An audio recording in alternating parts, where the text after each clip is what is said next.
Fala trader, boa tarde pessoal, Thiago Fernandes falando aqui com vocês. Vamos para mais um dia de análise, mais um dia de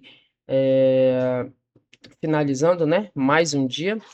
Vamos analisar aqui as melhores movimentações e o que o preço fez no dia de hoje, tá? Hoje vocês vão ver que o gráfico ainda está rolando aqui, porque a gente tá fazendo nosso recap um pouco mais cedo, tá? Vou ter que resolver algumas coisas.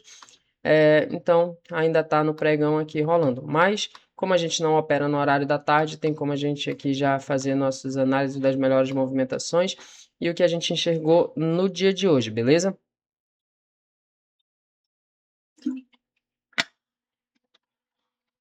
Pessoal, barra 1 foi basicamente um doji, tá?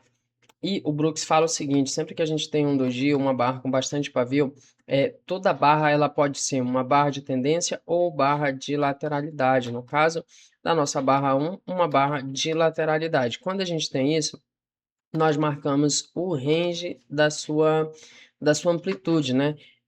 Que até então seria é o que nós temos de informação, né? E aí o preço ficou trabalhando aqui dentro. A barra 2 é uma barra de reversão, porém não vejo como uma barra muito boa para comprar. Acabou sendo até uma barra interna. Barra 3, uma ótima barra de venda, barra de tendência, mas próximo à mínima se a gente levar em consideração a lateralidade. A barra 4, uma tentativa de rompimento. Outra questão aqui, que se a gente vende a barra 3, nós poderíamos projetar o corpo dessa lateralidade aqui, né, os corpos da barra de lateralidade. A barra 4 veio basicamente no alvo, então assim, vender a 4 já seria tá vendendo basicamente uma saída. E outro ponto foi que nem acionou aqui, tá? Depois disso, o preço falhou esse rompimento, voltou, veio aqui numa região de 50%, e aí a partir desse momento aqui, se tivesse uma boa barra de venda, eu já aceitaria algum tipo de venda aqui, tá? E aí as barras seguintes, né, não, não ativaram nenhum tipo de venda. A barra 13 foi a barra da abertura e também uma ótima barra na sua formação. Então, eu desci para um tempo gráfico menor e acabei pegando aqui deixa eu botar aqui no 2 minutos.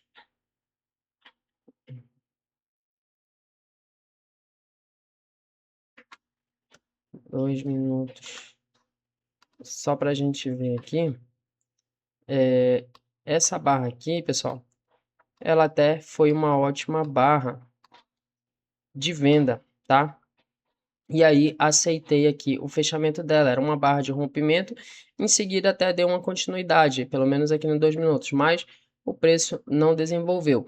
Então, quando o preço não desenvolveu, acabei encerrando essa operação aqui com um pequeno loss, tá? E aí, voltando aqui para o nosso tempo operacional, a gente aguardei um pouco mais e aí aqui, barra 21. Pessoal, nesse momento aqui era uma decisão. E aí eu até conversei com o pessoal no grupo sobre isso aqui. Por quê? Nós temos um setup, nós temos uma ótima barra, nós temos aqui uma correção dentro dessa lateralidade numa região de 50%. Nós tínhamos aqui fundo duplo na média móvel, preço fechando abaixo da média móvel. Aqui era uma possibilidade de venda. Porém, pessoal, essa venda aqui eu não via com uma alta probabilidade, porque nós já tínhamos aqui gap fechado, nós tínhamos a mínima do dia, então assim, você vender essa região aqui para buscar de repente uma projeção aqui, seria mais ou menos aqui, né? Então, que seria basicamente onde ficaria o nosso stop, então teria que buscar pelo menos um para um. Outra possibilidade, se nós tínhamos aqui uma lateralidade, stop técnico aqui acima, certo? E aí, se o nosso stop estiver aqui acima, nós teremos que buscar pelo menos uma possibilidade de 1 para 1 de toda essa movimentação para poder pagar o nosso risco, certo? Claro que é sempre o que a gente conversa ali, né? Nem sempre a gente precisa estopar cheio. Se o mercado começa a dar outro tipo de gatilho, outro sinal, a gente não estopa. E aí, pessoal, quando acionou essa barra, 1 para 1 dela ficava abaixo da mínima do dia. E a mínima do dia anterior, ela é um suporte bem relevante dentro do nosso operacional, tá? Então a gente decidiu não aceitar.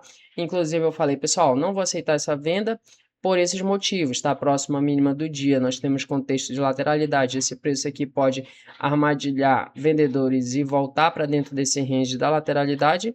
Então eu não aceito esse tipo de venda, eu prefiro ficar de fora, tá? Mas é uma decisão. O mercado pode ir porque ele faz o que ele quer. Só que, se ele for, eu não vou sentir nenhum tipo de remorso de não ter entrado nessa operação. Mas, se dentro do seu operacional isso aqui está alinhado, isso aqui é uma venda, se você não entrar e o preço desenvolver depois, você vai ficar com aquele pensamento de, pô, deveria ter entrado? Cara, entra. Entra na operação e vendo o que vai dar, né? Se falhar aqui, armadilhar e fechar uma compra, você tá abaixo na lateralidade, ah, vira a mão na compra, né? Enfim, são possibilidades, né? O mercado ele não é uma, como muita gente gosta de falar, de estar sempre certo, de sempre estar correto, né? De achar que o mercado tem que fazer o que ele quer. Pessoal, dentro do meu operacional, do meu gerenciamento de risco, aqui não é uma venda para mim, mas muita gente vendeu e fez dinheiro, ok. Não fico com remorso por isso, mas porque eu sei que dentro do meu operacional, eu sei que essas regiões aqui são regiões de fundo na lateralidade, tá? Então, vender aqui seria de menor probabilidade. E outro detalhe, eu já tinha feito uma tentativa de vender baixo na lateralidade. Acabei encerrando com um pequeno loss, tá? Então, eu não iria fazer esse tipo de operação 2 vezes no mesmo dia, tá? Quando eu fiz essa venda aqui, eu gostaria que esse rompimento tivesse confirmado e essa movimentação tivesse acontecido aqui. Não foi? Tudo bem, vida que segue, tá? E aí, depois disso, pessoal, o índice basicamente não deu outra movimentação boa, né? Se vocês olharem, o resto do dia foi totalmente lateral. Então, vejo que essa movimentação aqui foi a melhor do dia. Nós não pegamos, mas também não foi algo que desse para gente ficar com dor de corno, né? Digamos assim, sendo bem claro, né? Não deu aquela, deveria ter pego, enfim, é um dia bem complexo hoje, né? E sendo bem sincero, mais dias esse tipo de movimentação tende a reverter aqui, pelo menos fazer um novo teste aqui da máxima, né? Então, assim, foi um dia onde aconteceu. Outro detalhe aqui que eu estava analisando mais cedo, e não passei aqui agora, mas vamos conversar. É o seguinte: nós tínhamos aqui já 3 puxadas, certo? Se a gente leva em consideração aqui essas 3 puxadas, 1, 2, 3, nós tínhamos uma cunha. Essa cunha não deu sinal de compra, deixou um gatilho de venda, rompeu. Então, quando a gente tem esse rompimento, pessoal, uma possibilidade seria uma falha desse movimento aqui, tá? Uma falha de setup. E sempre que a gente tem uma falha de setup, ele paga geralmente uma projeção para o lado oposto, tá? Porque compradores que estavam acreditando aqui nessa lateralidade acabaram desistindo e o preço geralmente paga uma projeção. Bora ver se pagou essa projeção aqui. E aí, se você projetar toda a lateralidade para baixo, a falha da cunha dos corpos seria aqui, né? Seria isso, se a gente levar em consideração os corpos. Não pagou, mas veio bem próximo, né? Veio bem próximo aqui de pagar. Então, assim, próximo também, às vezes a gente já considera alvo, né? Pelo menos os corpos da falha dessa cunha aqui, o preço faltou pouquíssimos pontos para pagar, né? Deixa eu ver quantos pontos aqui. 100 pontos. Então, podemos considerar que deu alvo aí, né? E se a gente der uma analisada também num contexto macro, se a gente olhar isso aqui de uma maneira mais ampla, a gente pode perceber que o preço está simplesmente fazendo um triângulo, né? O preço está simplesmente num triângulo aqui. E aí um triângulo é como o Brooks fala, a gente trata como lateralidade, o preço está em equilíbrio, nós não temos aqui nem compradores nem vendedores ganhando dinheiro, ou temos os dois lados ganhando, né? No caso de hoje, nós temos vendedores ganhando dinheiro e compradores ganhando dinheiro, tá? Outra opção aqui foi esse fundo duplo aqui na mínima, né, do triângulo aqui, se a gente levar em consideração. E aí veio só fazer o teste da barra sinal de venda, né?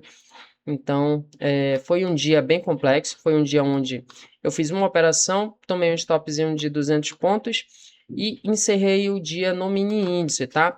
Porém, pessoal, a gente sempre conversa um detalhe que eu vou mostrar aqui para vocês, que é o seguinte, não se apeguem a apenas um ativo. Eu não opero só o mini índice, eu opero o mini índice, opero o dólar e opero o Nasdaq, tá? Então, quando a gente tem um dos ativos ruins, a gente pode ir para outros, né? A gente não precisa estar preso ali se a gente tem essa lateralidade aqui do índice, que tá uma movimentação feia, complexa, a gente tem confusão, não tem muito o que ver aqui, cara, esquece isso aqui, deixa de lado e vê outro ativo que tem uma movimentação melhor, que é o caso do dólar. Hoje a gente fez uma ótima movimentação, uma ótima operação no dólar. O preço, nós tivemos aqui uma possibilidade de rompimento aqui dessa região.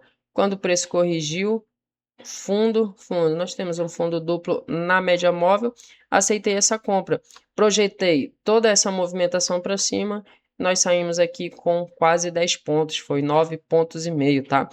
E depois disso o índice, o dólar simplesmente explodiu para cima, né? Só que aí também já nós tínhamos alvo aqui, acabei encerrando o alvo porque eu estava só com um contratinho, beleza? Mas era pelo menos uma região de uma parcial, já que nós tínhamos projeções aqui nessa região, certo? E aí, pessoal, é isso. O nosso compromisso aqui com vocês é no mini índice, né? Eu passei ali para o dólar só para vocês entenderem que se você tem um operacional bem consolidado, ele vai funcionar em outros ativos, tá? E a mesma análise que a gente faz aqui no índice, a gente pode fazer no dólar, pode fazer no BIT, pode fazer no Nasdaq, né? No Usatec, né? O S100, que é o que eu opero na Black Arrow, e o S&P, que é o S500 também, tá? Em todos eles eu utilizo a mesma análise e em todos funciona perfeitamente, beleza? Se você quer estudar com a gente, participar do nosso grupo de estudos, acessa o link aí que vai ficar na descrição e a gente todos os dias está passando nossas análises, possibilidades e as premissas dentro do nosso operacional, dentro do Price Action, beleza? Valeu, ótima segunda-feira, resto de segunda-feira a todos, né? E a semana tá só começando. Vejo vocês no gráfico. Valeu, pessoal!